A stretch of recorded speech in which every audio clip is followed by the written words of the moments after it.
Welcome to the Life After Sugar podcast, the podcast that's not just about sugar, but about your relationship with it and also with food and especially with yourself. So if you want to discover your life after sugar and hear inspiring stories from all kinds of people who also cut out sugar in their way, at their pace, for their own reasons, this is the podcast for you. Because when you take away the sugar, you can finally discover the real sweetness in your life.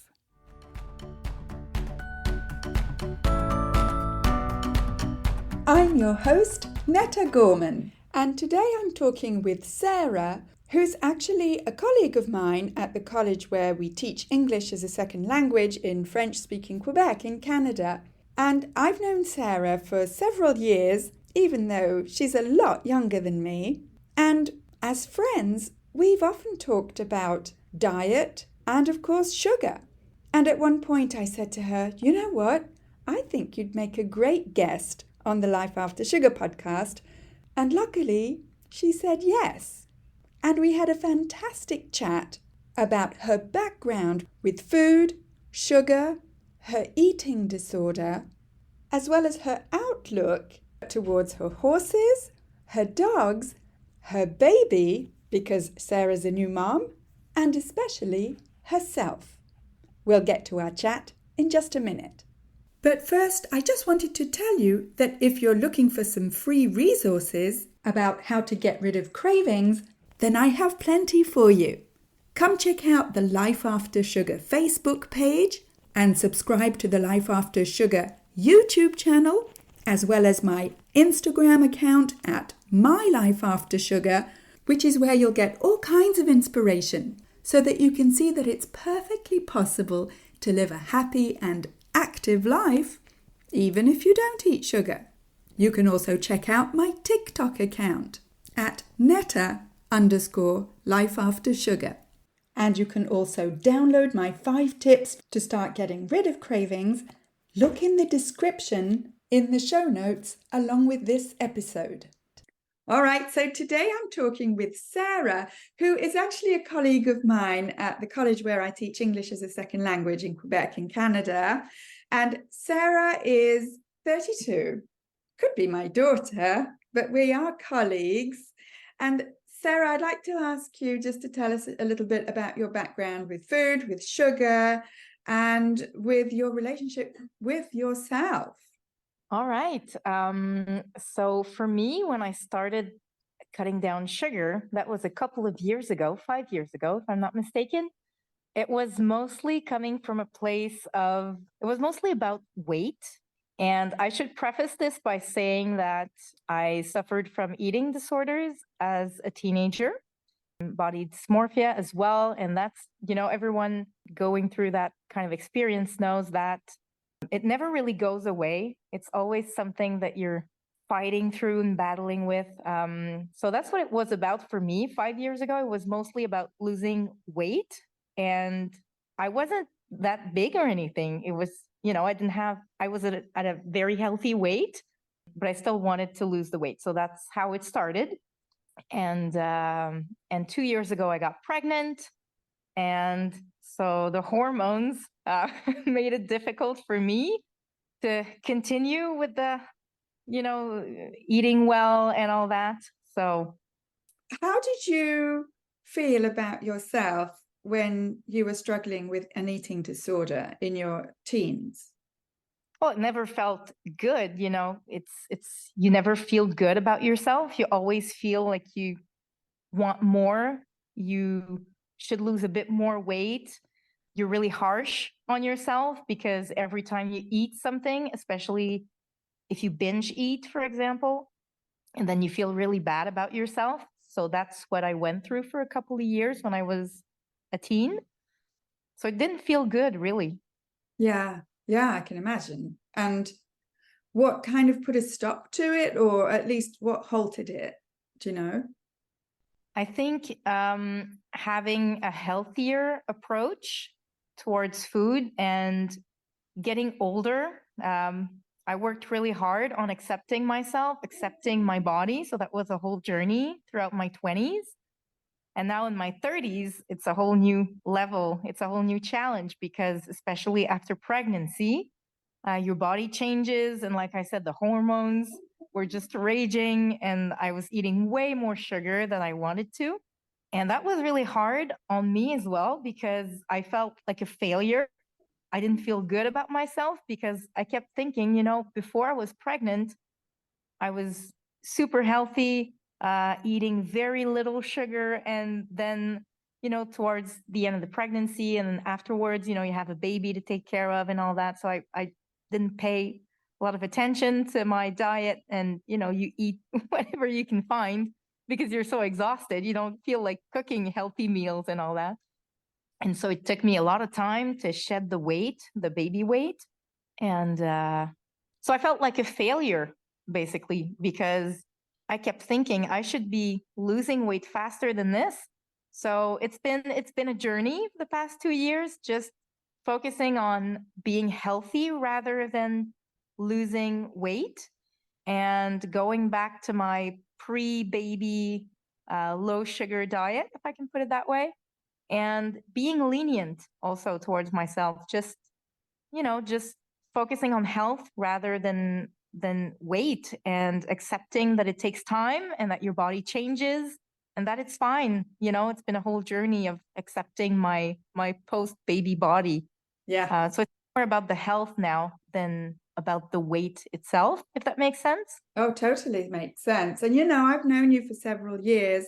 So we've been colleagues and friends from before your baby, before you got pregnant, and now. And between you and me, I can't see any difference in your body or how you look, but that's just from the outside, right? I know, and we're so tough on ourselves. We're so good at criticizing every little thing that nobody else sees, really. So it's a whole journey of accepting yourself, and no matter what weight you're at.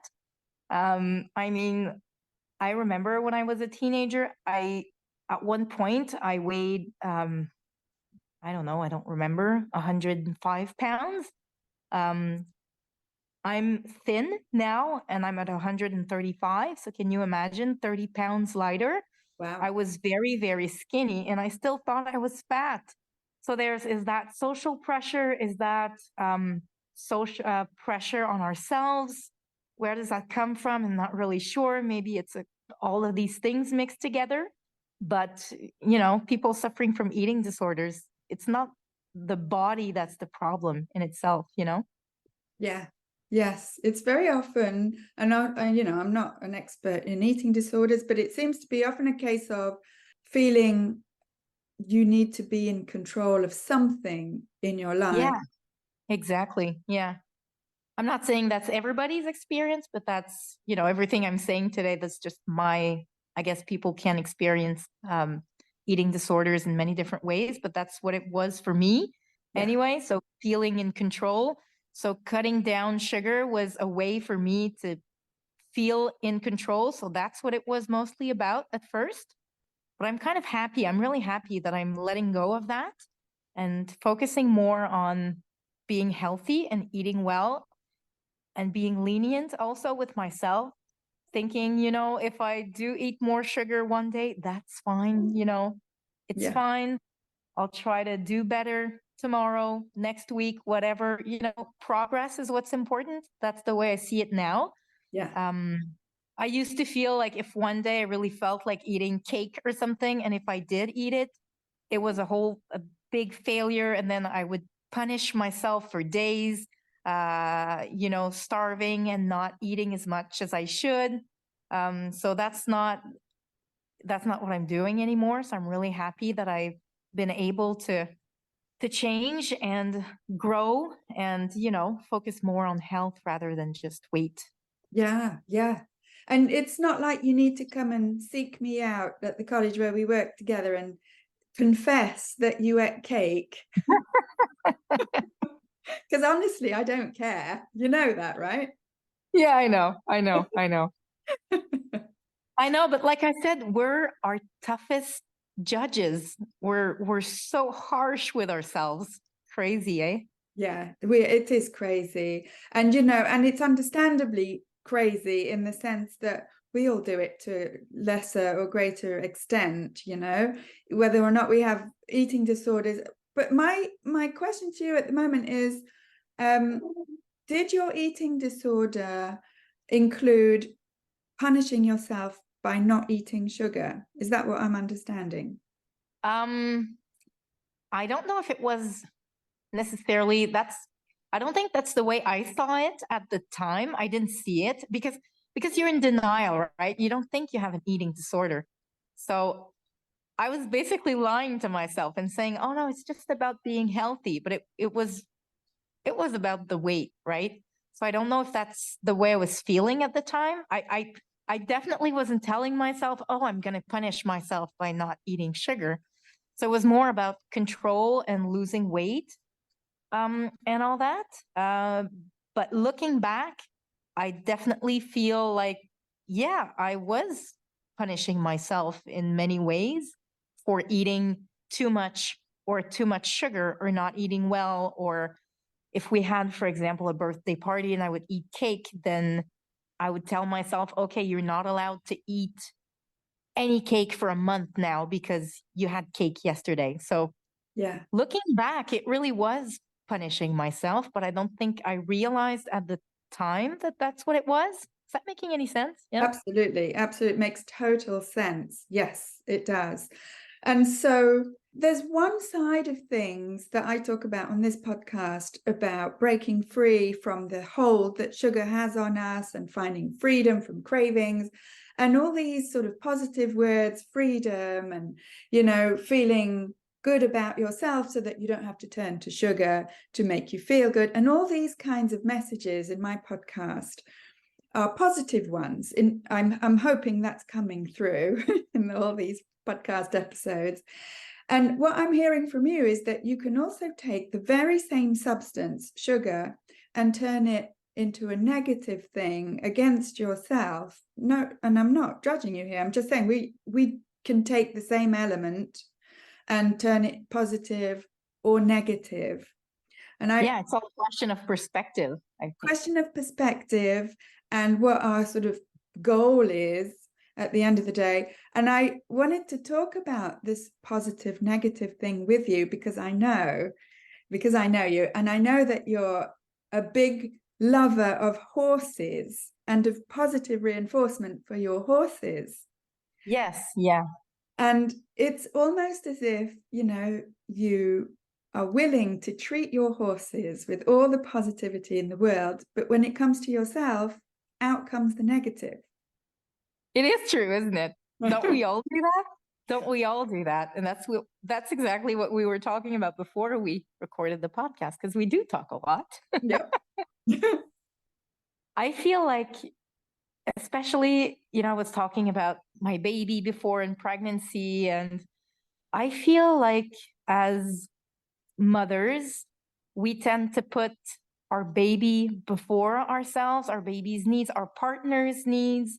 Even in my case, my dog's needs, my horse's needs, like has my baby had, enough vegetables today and healthy snacks? And, my dogs have very expensive food, and the horses, have they had, all their supplements today and vitamins and, high quality hay to eat. But then for myself, I don't have the energy or the desire to make, something for lunch. So I'm just going to eat a bag of chips for lunch. Yeah. We're putting ourselves last, and that's not how it should be. I feel like, and maybe that's again a social thing that, we think mothers should be, or anyone really should put others' needs before yours, which shouldn't be. You should be your own priority. It's very difficult to put that into practice.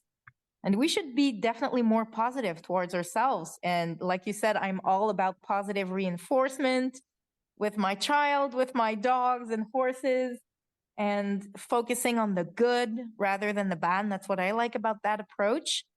But then I'm just so harsh towards myself, which makes no sense, Well, I'm sure that people listening can relate, especially women. I don't want to be sexist about it, but it seems to me that women, especially mothers, have this knack of putting ourselves at the bottom of our list of priorities.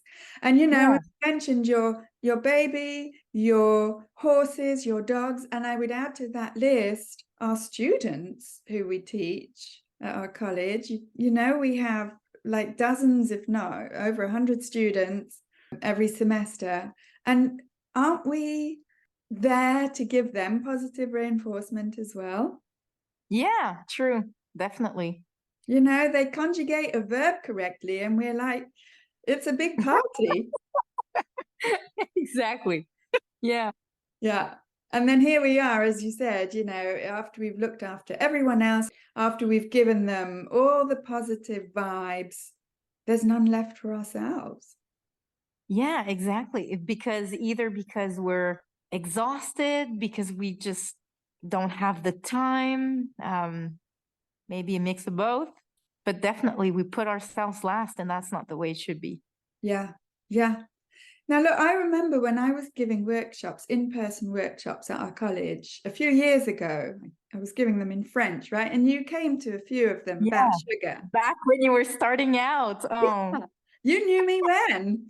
it feels like such a long time ago, but it was just a couple of years ago. Yeah, it was, I think, like 2018 or 2019 or Yeah, around. something like that. Yeah. Yeah. So why, can I ask, and we'll get back to your horses a bit later, I promise. Thank you. That's all I want to That's talk all you about. care about. We're going to talk about humans just for a second. Okay. Okay.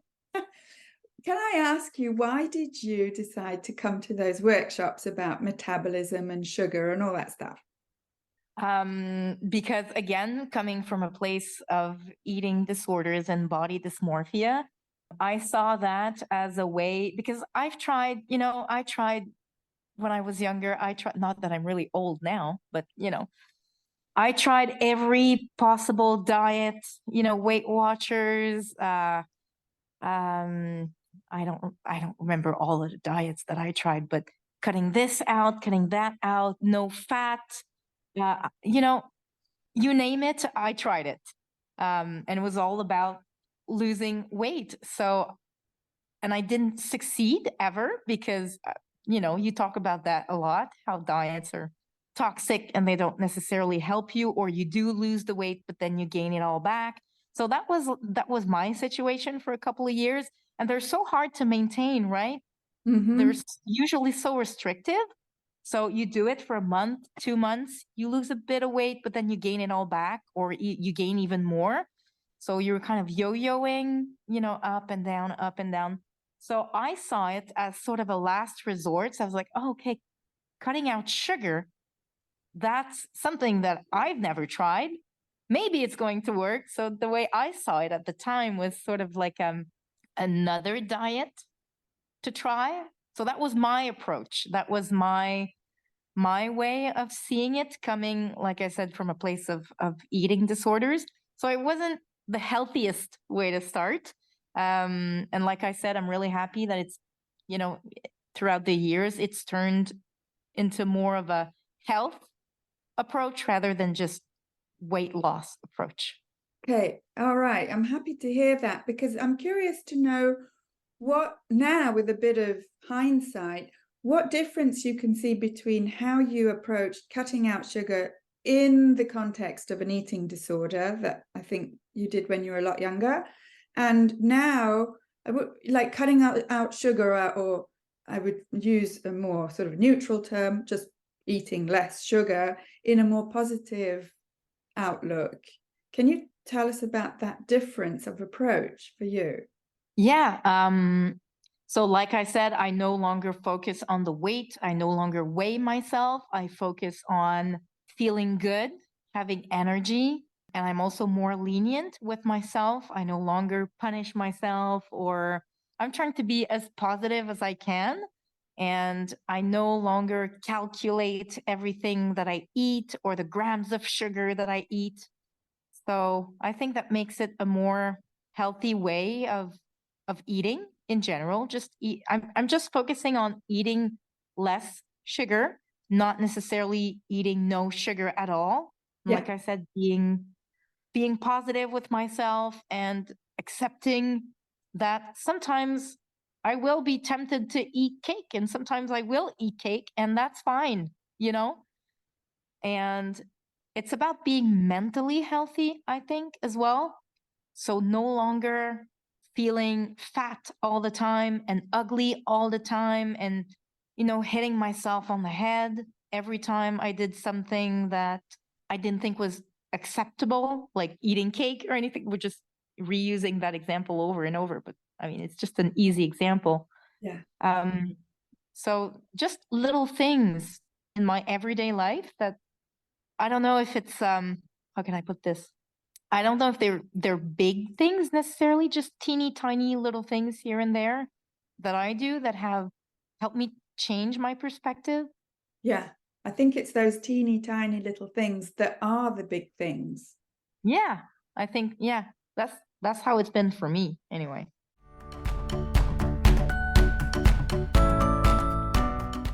I just want to take a quick break to say that if this is your first time here, then welcome and thank you for listening to this podcast. And whether you're new or a regular and you haven't yet rated or reviewed this podcast, could I ask you to scroll down and tap on the stars to rate this podcast and also to write a short review to let me know how this podcast is helping you in your life after sugar. I love reading your reviews, and when you rate and review this podcast, not only does it encourage me to continue making new episodes, but it also helps to share this podcast and have more people see it so that we can help more people feel better and lose weight with less sugar. So again, thank you for rating and reviewing this podcast and for spreading the word about sugar.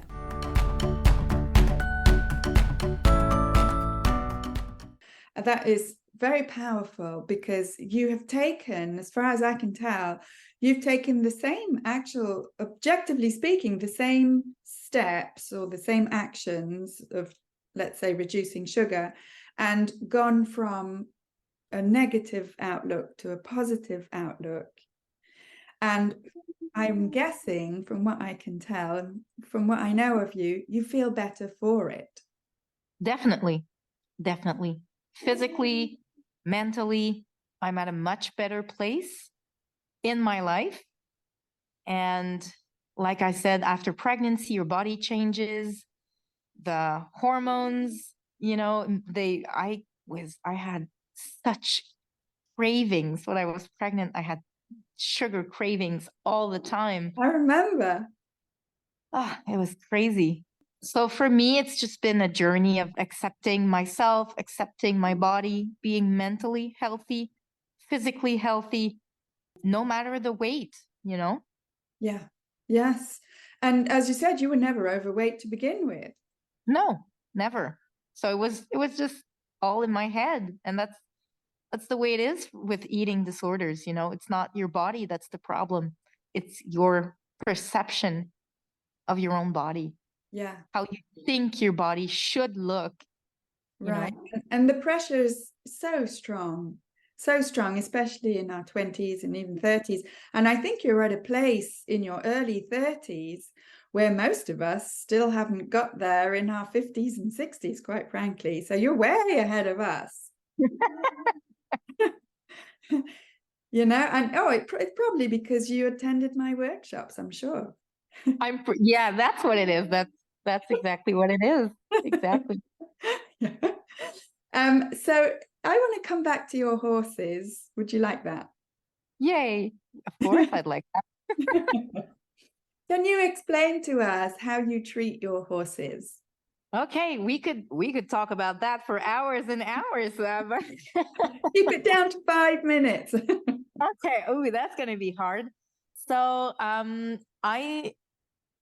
to make a long story short, I've had horses for about 15 years now, 13 years, I think.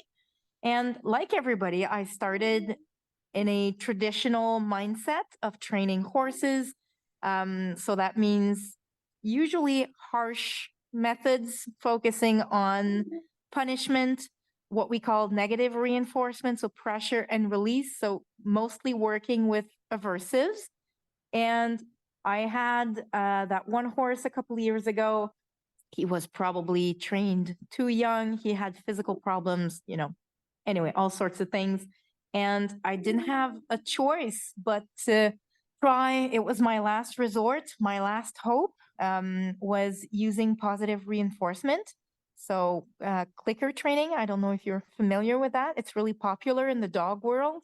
So, you're using a clicker, and then when the animal performs the behavior that you want, you click and then you reinforce, usually with food. That's what works best. So my horses are all trained with positive reinforcement, as little aversives as I can, no pressure and release, no punishment. And it's all about setting up the environment. So that's what, that's setting up not only yourself, but your animal for success. So first of all, fulfilling the basic needs, mental need, nutritional needs, physical needs, and then setting up the environment to, so that everyone's in a position of success. And then you train in a positive way by, reinforcing, rewarding the behaviors that you want to see in the animal rather than just focusing on punishing the behaviors that you don't want to see. Yeah. So that's basically what it is in a couple of minutes. We could talk about this for hours, but I bet we could. I bet you could. I'm just sitting here listening.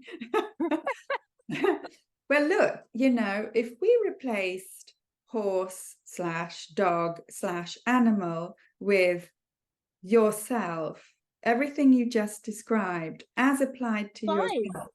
And applies to ourselves, that's the crazy thing. And I never caught on.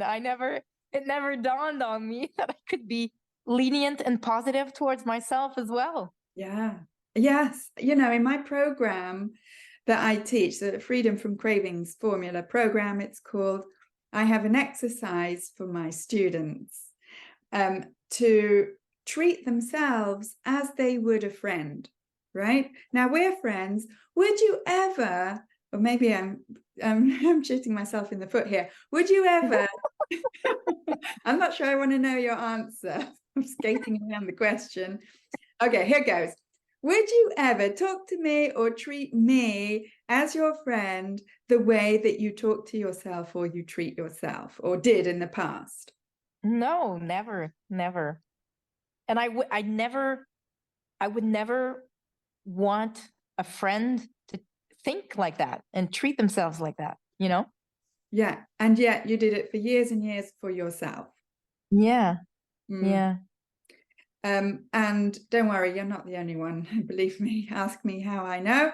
And the exercise that I call treat yourself as you would a friend, I would say to someone like you, treat yourself as you would your dog, treat yourself as you would your horse, treat yourself as you would your baby. And and it's like we treat ourselves in the worst possible way, and very often we use sugar to do that. Yeah, as a coping mechanism. So that we don't actually have to cope. It's just a way to not cope, actually, in my experience. And I often say that if sugar makes you feel bad, then not eating sugar is a form of self-care rather than a form of punishment, because you're taking away that element that makes you feel bad. Does that make sense to you? Yeah, it does. It does. Yeah. So many people think that when you don't eat sugar, like myself, and to a certain degree yourself, then in some way you're punishing yourself. It's a life of self-denial. And I'm like, but have you ever met me? Like, do I come across as someone who is living a life of self-denial because I don't eat sugar? I think it all has to do with your perspective and also where you're at mentally. So for me, it was, like I said, it was for years a way of punishing myself. And it can definitely be But then again, I wasn't in the healthiest place, mentally speaking. So, so I guess it all depends on your perspective and the way you feel, and you know. Yeah, totally. And so, and also our perspective, in my experience, comes from our life experience. So if we've always experienced negativity towards ourselves, then we're likely to see other people who are doing the same actions. There you were denying yourself sugar as a punishment. And then, you can see someone else who's not eating sugar and just assume that they're also denying themselves as a punishment. Yeah. And I'm not saying that's the way it is for everybody. I'm just saying that was my experience. Yeah. As it no longer is. That's not the way it is anymore. But it definitely was for me for a couple of years. Yeah. Yes. And I think it's really interesting that you're so invested in this approach of positive reinforcement for your horses and your dogs, and your baby. Yeah. That I'm happy to hear that you're also applying it to yourself now that you're slightly older and more experienced. Yeah, experienced. Oh, that's a good word. That's cute. I prefer that to older. More, I have more life experience now. You do? Um, yeah, and definitely, it doesn't seem like dieting and horse training have a lot in common, but as we were talking about before, they kind of do in many ways, in the sense that I came from a place of training my animals in a really harsh way, and it's always your fault. You should be like, traditional training focuses on things that are not necessarily scientifically approved, such as being dominant, being really harsh. And if your animal is not cooperating, it's because you're not harsh enough, you're not strict enough, you're not dominant enough, you should be more strict, and all that. So it puts you in a place of failure all the time. And I used to feel like a failure for not having perfectly behaved animals, you know? And that's the way I see diet culture as well, in so many ways. And having been through that, dieting for years and years and never succeeding, you're always in a state of failure. You're never good enough. You should always eat less, exercise more. There's no end to it. There's no There's end no to it. end. You can't succeed. It's like you can't succeed, and yet you beat yourself up for not succeeding, you know? Yep. Whereas today, I feel like, if we're continuing on the whole thing with the horses, I focus on what they're doing well rather than what they're not doing well. And if it doesn't work out, it's like, okay, we'll take a break. We'll think about what we could do better, how to improve. I listen to a lot of horse podcasts and read a lot of horse books, and it's all about gaining knowledge and improving. And it's been so good for me. It's been so good for me. I've had more success with my horses, and I'm also in a more positive state of mind. And that's the way it is with diet as well, I feel. So again, setting myself up for success rather than just beating myself up for every time I had what I would see then as a failure, but it really wasn't. It's not necessarily a failure. We think it's a failure, but it's not. Yeah, and we're teachers. Our whole career revolves around our students' success. Exactly. And as teachers as well, there's also a parallel there that we could talk about, is that I remember when I started teaching a couple of years ago, I thought I was so good. I was like, wow, I'm the best teacher in the world. Now, looking back, I'm looking at, things that I did in the classroom a couple of years ago, and I'm like, wow, that was that was not good. But then again, what matters is that and I'm sure you feel the same, right? Were you a good teacher 30 years ago? Oh Probably not. no, I was awful. Probably not. You were probably not very, you thought you were so good, but you Right. probably weren't that good. You probably weren't all that. I So, wasn't. so it's all the same in so many aspects of our lives, and teaching is one of them. We all grow and we all improve, and it's all about being better than you were last year, 5 years ago, 10, 20, 30 years ago. So it's all about improvement and being lenient, accepting that we're not perfect. We're going to make mistakes. You probably still make mistakes Oh, 30 yeah. years on, and Yeah, that's fine. And it's fine. And I feel like diet is the same, and the whole sugar journey should be the same anyway, you know? absolutely. I agree. It's basically eat sugar, don't eat sugar. That's not what the point is anyway, right? No, exactly. We have to celebrate success, set ourselves up for success and celebrate that and focus on what we're doing right, as opposed to just being so harsh on ourselves. Yeah, I agree. I agree. One last question about your horses, Sarah. Okay. Sure. Don't we give sugar cubes to horses as a reward? No, no, no, no, no, no.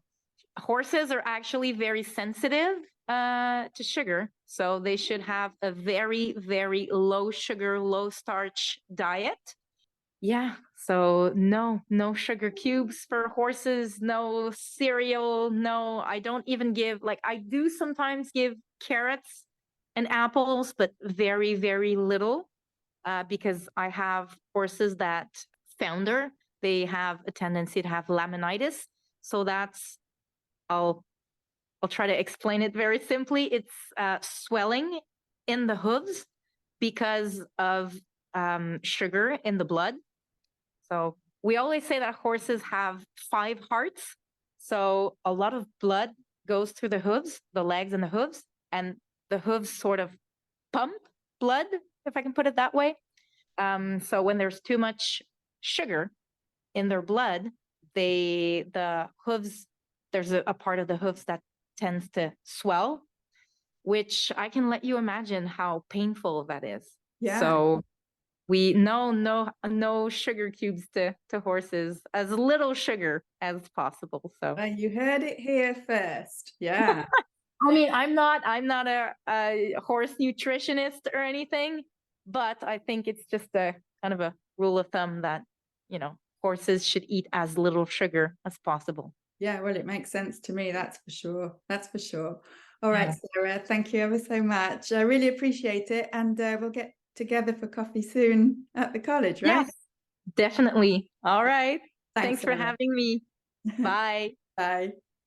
Oh, I really love this conversation with Sarah, not just because she's my friend and my colleague, and we often have some really interesting conversations about teaching, about sugar, about parenting, and everything in between. But what I love about Sarah's outlook is just how aware she is at such a young age, or at least early 30s seems pretty young to me. I certainly wasn't that aware at that age. And what I mean by that awareness is that now Sarah can see that her outlook has made a 180-degree turn from punishing herself by not eating sugar to making a reduction in sugar a form of self-care for her. And I think that's a wonderful way of seeing things because, as Sarah was saying, society in general tends to think that when you reduce or cut sugar, it's some kind of punishment. But actually, you're in charge of how you see sugar and how you see your own worth. And if reducing or cutting sugar is a way to look after yourself, then there's no self-denial and no punishment. Quite the opposite, in fact. And so learning to treat ourselves like we would a friend or a horse or a dog or a baby is what life after sugar is all about. It's about finding the real sweetness in your life. And yes, I admit it, that's easier said than done, which is why I created the After Sugar Club, which is a private, friendly and encouraging community that's not on Facebook, where you'll get the support and the encouragement you need to take your first steps to get rid of cravings and live a joyful life without needing sugar. For a small monthly membership fee, you'll get access to an exclusive library of resources to help you start living your craving-free life with confidence. Plus, you'll be able to attend our twice monthly support calls with me in a small group of like-minded members. You can join the After Sugar Club at any time and stay as long as you want to. To join us in the After Sugar Club, go to aftersugarclub.com and click in the top menu on After Sugar Club. You can also look in the show notes along with this episode and click on the link there to join the After Sugar Club. And if you want more personalised guidance from me, as well as weekly accountability calls, so that you too can get rid of cravings, slim down, and finally feel in control around food, especially sugar, then the 90-day program Freedom from Cravings Formula could be just the thing for you. And when you join the Freedom from Cravings Formula 90-day program, as a special bonus, you'll have unlimited access to the After Sugar Club, free of charge, for a whole year. The Freedom from Cravings Formula program opens a few times a year, and if you're on my mailing list, you'll be the first to know when registrations open again. To join the program, all you have to do is to book a clarity call with me so that we can talk about your specific needs and whether the program is a good fit for you. Go to aftersugarclub.com to see everything that's included in the program and to schedule a clarity call with me. That's it for this week. Keep in touch and see you soon for another episode.